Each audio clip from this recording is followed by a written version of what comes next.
Nós temos, então, o patamar da despesa discricionária já está comprimido em termos reais. Esse aqui é um gráfico em termos reais, né, descontado efeitos inflacionários. Então, nós vamos fechar o ano de 2018, segundo o decreto de programação vigente, num patamar de despesa discricionária igual ao ano de 2009, ou seja, 10 anos atrás. É como se a PEC do teto, a regra do teto dos gastos, já estivesse vigindo para as despesas discricionárias desde 2009. Ou seja, em termos reais, não há crescimento nessa pauta de despesa.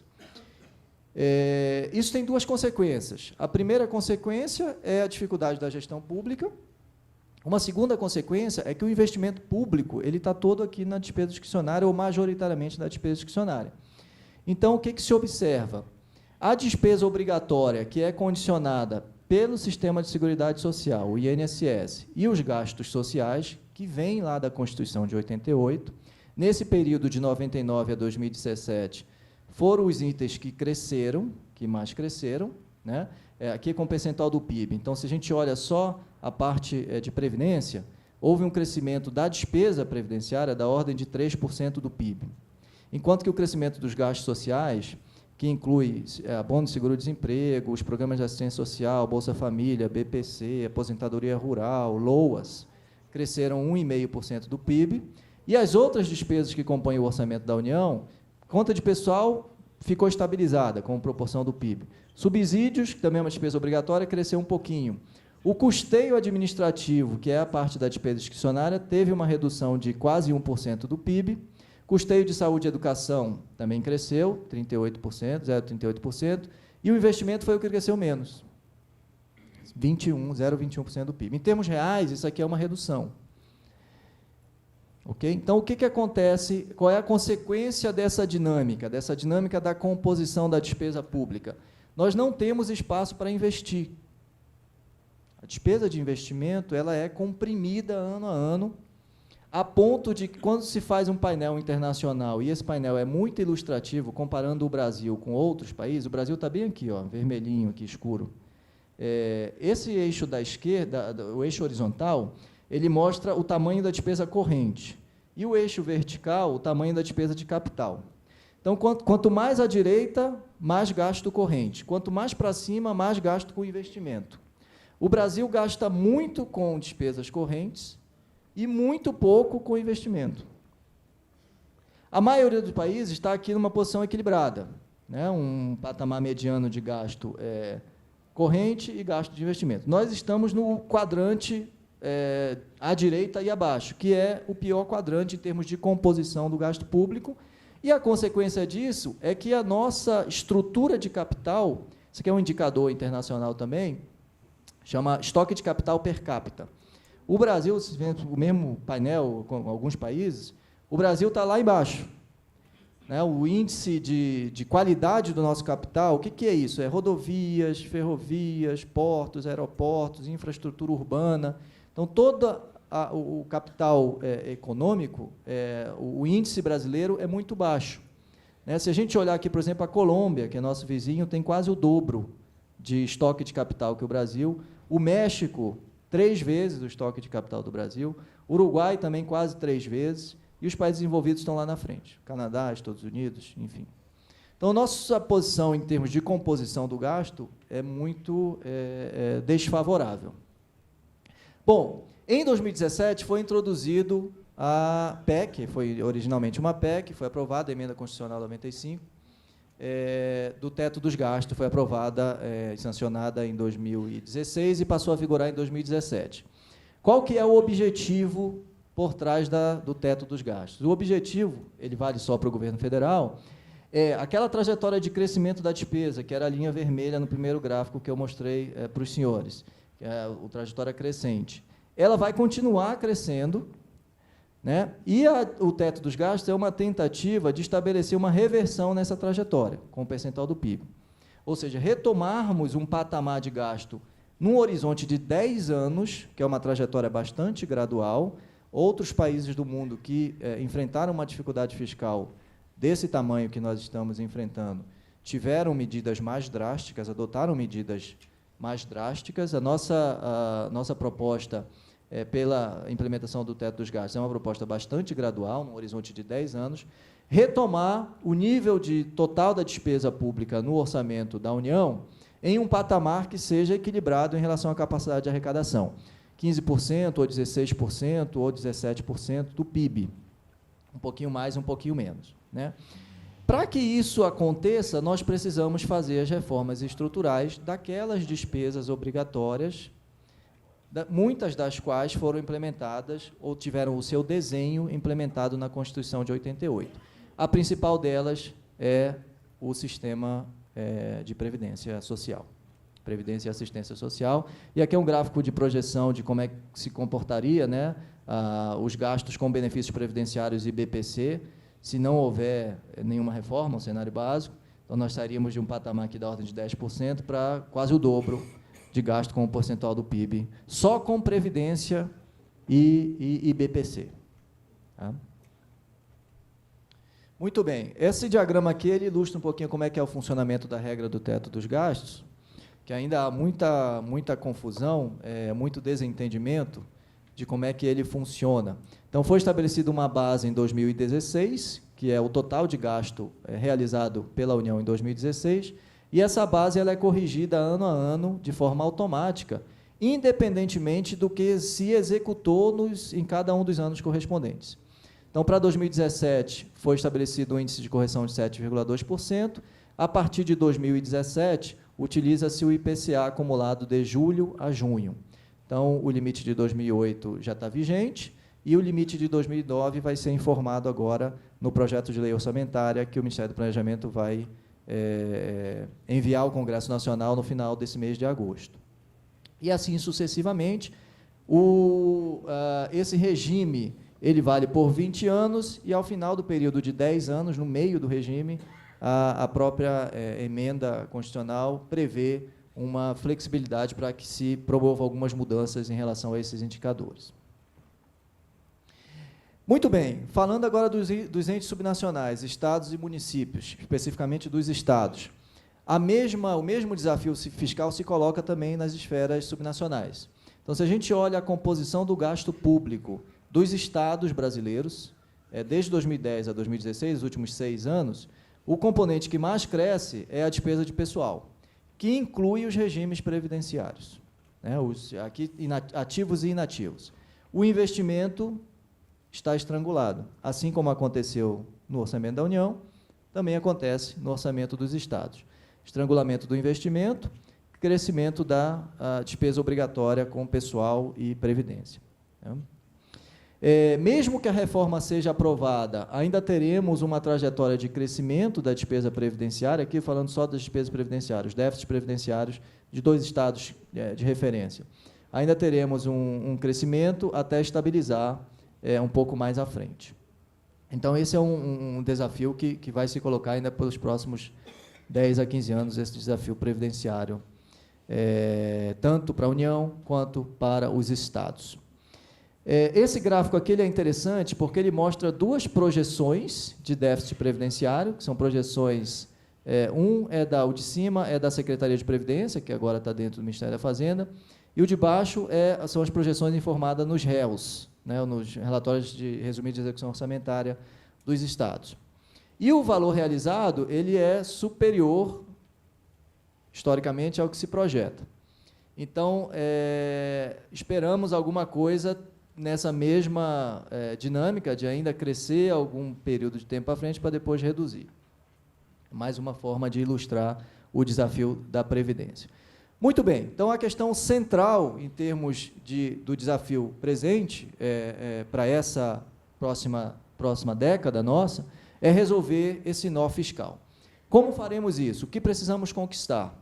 Primeiro, temos que fazer a reforma da Previdência, é imprescindível, não há como contornar essa situação sem termos uma reforma da Previdência. Esse gráfico aqui ele mostra qual é o tamanho do gasto previdenciário no Brasil, considerando todas as esferas, e qual é a proporção de pessoas idosas no Brasil, população acima de 65 anos, relativamente à população jovem, né, entre 20 e 64 anos. Olha que ilustrativo, o Brasil gasta muito com previdência, quase 13% do PIB, e tem ainda um índice de população superior a 65 anos contra a população jovem, inferior a 15%. Tá certo? O Japão, que tem quase metade da sua população superior a 65 anos, gasta menos que nós com previdência. Ou seja, nós somos um país de população jovem e que gastamos muito com o nosso sistema de previdência. Tá? Todos os países, existe aqui uma correlação, né? Quanto maior a proporção de pessoas mais idosas, maior o gasto previdenciário, isso é natural, né? E nós estamos aqui num ponto totalmente fora da curva. Tá? Se essa situação, se o desenho, se o sistema, se as regras, se o mecanismo do nosso sistema atual previdenciário continuar do jeito que está, a nossa projeção não está ilustrada aqui no gráfico, é que esse pontinho do Brasil ele vai vir para algo aqui. Assim, quando nós estivermos na mesma situação demográfica que o Japão, nós vamos estar gastando quase 1/4 de todo o nossa atividade econômica, 25% do PIB, com previdência. O que é insustentável. Não há como chegar nesse patamar. Então, a situação é essa. Nossa estrutura demográfica, hoje, aquele inferior a 15% que eu mostrei para vocês, significa que para cada cidadão brasileiro acima de 65 anos, existem 7 pessoas que estão entre 20 e 64. Né? Essa é a situação demográfica de momento. Em 2034, isso vai cair, esse índice vai cair para 4, em 2060 vai cair para 2, ou seja, teremos 2 jovens para cada idoso. Tá? Então, o que está acontecendo? Nós estamos com um processo de transição demográfico. E o nosso sistema previdenciário, que foi desenhado lá na Constituição de 88, na década de 80, ele foi bem desenhado, funcionou muito bem e produziu o resultado que nós tivemos nas 2 décadas seguintes, principalmente aquela questão de desigualdade social, redução da desigualdade, da pobreza, foi muito bem desenhado e muito bem funcional para essa estrutura demográfica, que era a estrutura demográfica da década de 90. Tínhamos muitos jovens e pequena população idosa. A nossa estrutura demográfica em 2050, já não temos essa estrutura, né? A nossa pirâmide já não é assim. Em 2050, ela será invertida. Teremos mais idosos, mais pessoas, né, acima de 60 anos, do que jovens. Tá certo? Então, aquele desenho da Constituição de 88, do sistema de seguridade social, previdência, assistência e saúde, ele funcionou muito bem nesse cenário, mas não vai funcionar e não funciona, é totalmente disfuncional nessa estrutura demográfica que nós teremos daqui 20, 30 anos. Então, essa é a razão pela qual nós precisamos reformá-lo, né? Um outro elemento importante para sairmos desse desafio fiscal é aumentar a efetividade do gasto público, que também é tema dos 3 dias de discussão que teremos aqui nesse evento. O Banco Mundial publicou um estudo em novembro do ano passado, chamado Um Ajuste Justo, que ele aponta que existe um potencial de economia da ordem de 8% do PIB em diversas ações aqui de melhoria da gestão pública, somente com aumento de eficiência do gasto público. Aqui dentro tem reforma da Previdência, tem a questão salarial dos servidores, processo de aquisições públicas, revisão dos programas de assistência social, revisão dos programas de mercado de trabalho, seguro-desemprego, abono salarial, mais eficiência na saúde, mais eficiência na educação, revisão de algumas isenções e renúncias tributárias, que está dentro da discussão sobre reforma mais ampla, sobre reforma tributária. Então, existe um potencial de economia de 8% do PIB. Além da reforma da Previdência, nós teremos que atuar também nessa área de eficiência, ganho de eficiência, melhoria da qualidade da gestão pública, fazer mais com menos para sairmos desse desafio fiscal que se coloca no presente momento. A SEAI, no Ministério da Fazenda, Secretaria de Acompanhamento Econômico, também publicou um estudo chamado Efeito Redistributivo da Política Fiscal no Brasil, em que ela argumenta que nós precisamos, além da eficiência, melhorar a equidade do gasto público. Então, essa revisão do sistema de assistência social também precisa levar em conta a equidade, ou seja, entregar mais para os mais necessitados e menos para os menos necessitados. E aqui eu destaco 2 gráficos, nós temos uma porção de informação aqui, eu queria destacar 2 coisas que são bastante relevantes e ilustrativas. Esse gráfico, os 3 gráficos, eles mostram o seguinte: os quintis de renda. Então, quanto mais à direita, é a parcela da população de maior renda. Quanto mais à esquerda, a parcela da população de menor renda. Nós dividimos a população em 5 pedaços. O pedaço número 5 é o que tem mais renda e o pedaço número 1 é o que tem menos renda. A barrinha azul é o gasto com aposentadorias e pensões, o nosso RGPS, Regime Geral de Pensões, de Previdência Social.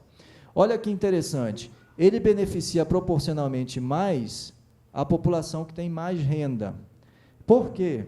Porque é aquela população que aposenta geralmente mais próximo do teto do RGPS e que aposenta com menor tempo de idade, né?